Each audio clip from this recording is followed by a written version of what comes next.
Hello everyone and welcome to the Commexis Cast Daily, all the news you need to know from our inbox to yours. Today we're talking about Facebook Live doubling year over year since its debut 2 years ago in 2016.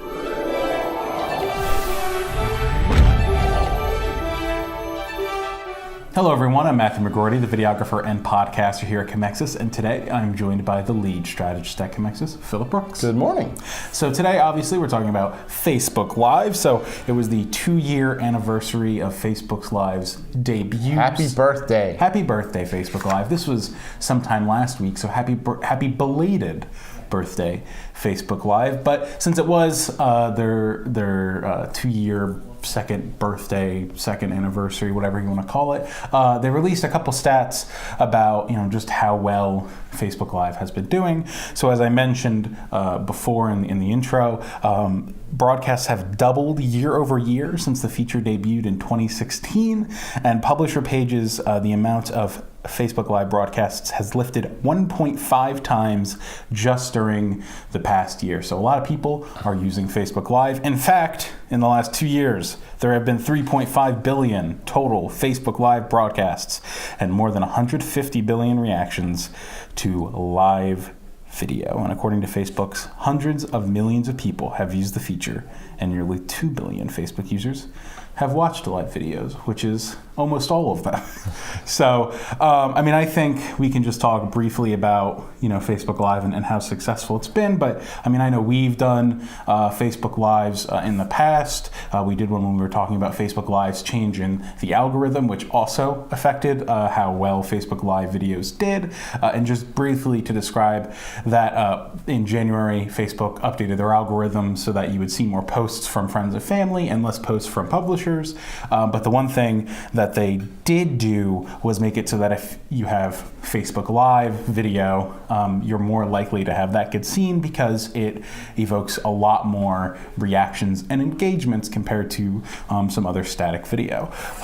Philip, what are you thinking? Well, my personal opinion with Facebook Live is, it's a great tool if you're trying to get something out there. But again, it's one of those things that really depends on the audience that you have to begin with. It's if you're not getting somebody to share it, and then you have a very small window of time for that to actually occur, you're pretty much limited to the audience that you already have available to yourself. And for me personally, I see a lot of Facebook Live. They come up any page that you like or anything that'll show up in my notifications tab, and I'm kind of like it's the same way with my email. I can't stand to have that little one with I got to click on that and see what it is.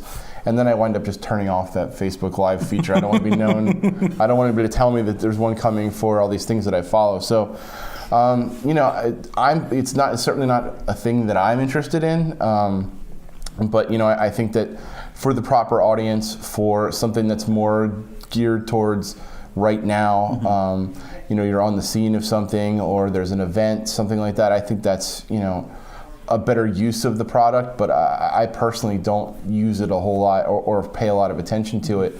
But I think that, the rise of live video is really hitting across all the platforms currently. But most people are on Facebook right now, or the most people that would be interested in this service are probably on Facebook now. And at least for them, the novelty hasn't really been lost. Yeah, absolutely. I'd be really interested in seeing YouTube Live statistics in comparison. And Twitter as well. And Twitter Live statistics. I'd say Twitch, but I don't really know if I think those numbers would be in comparison. That's baked into the actual purpose of Twitch, whereas this is sort of an add-on feature.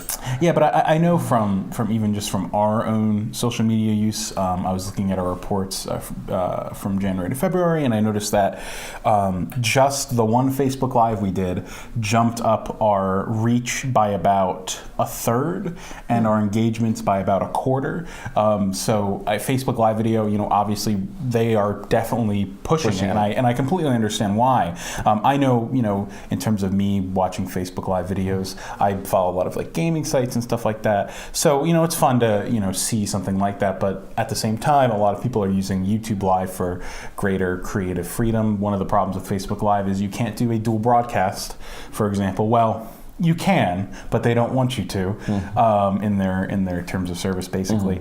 So they want to be the only site that you're streaming with at a consistent time, which bothers a lot of people because they want to be on as many channels as possible. But of course, I mean, it's clearly been working out. I mean, 150 billion reactions to live video is amazing. I mean, that is... It's not insignificant, of course. Absolutely. I mean, the other thing about Facebook Live that separates it from some of the other tools out there, it's not limited to a mobile platform. Yeah. Facebook Live, you can stream from a laptop, you could stream from a desktop, God forbid. But so you do have a little more freedom in that regard, in that you can do a little more high quality video because you can actually use a full computer rather than just mobile. Of course, with everything, there's always problems, and Facebook's VP of product for video, Fiji Simo, sort of talked about this. I'll read the quote in a second, but basically, as with any live video platform, you have the potential for people to stream things that you don't like, violence and graphic content and some other things like that. So in a statement, Simo said that the immediacy of live brings unique challenges, and we have committed to improving how we can handle them. We have made significant progress over the past year. We're reviewing live video more quickly, more thoroughly, and more accurately, but our work here is not done, and we'll continue to do more to protect our community. And I just want to say, while there have been stories come out hitting Facebook Live, I haven't heard a ton of stories about it. So I feel like whatever process they're doing must at least be somewhat efficient. Yeah, I mean, they seem to be, I hate to say this, but they seem to be right on top of that. Anytime there's a tragedy or something like that, and if you go to Reddit or anything like that, you'll see those threads explode, where people start, they find the suspect, they jump right to their Facebook.